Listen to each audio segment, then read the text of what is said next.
کیا تم جاننا چاہتے ہو کہ اللہ تم سے راضی ہے یا نہیں؟ کیا تم یہ سمجھنا چاہتے ہو کہ تم خوش نصیب ہو یا محروم؟ تو ایک سوال کا جواب دو، کیا تم دین کو سمجھنے کی کوشش کرتے ہو؟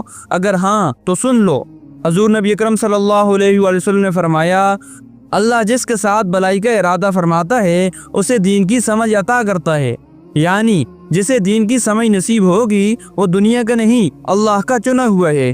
اور حضور نبی اکرم صلی اللہ علیہ وآلہ وسلم فرماتے ہیں، میں تصرف تقسیم کرنے والا ہوں، اللہ عطا کرتا ہے۔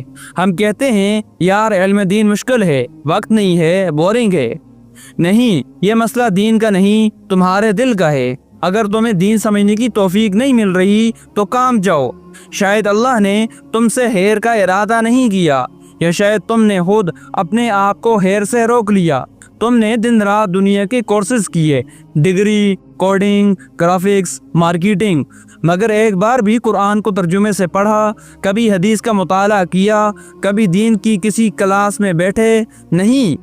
تو خود سوچو، کیا اللہ نے تمہارے ساتھ خیر کا ارادہ کیا ہے؟ اللہ تعالیٰ فرماتے ہیں، یہ اللہ کا فضل ہے، وہ جسے چاہتا ہے عطا کرتا ہے۔ دین کی سمجھ اللہ کا خاص فضل ہے، یہ کسی یونیورسٹی کی ڈگری نہیں، یہ رب کی عطا ہے۔ ابھی نیت کرو، روزانہ تھوڑا صحیح دین سیکھنا شروع کرو، چاہے ایک آیت، ایک حدیث، ایک فقہی مسئلہ۔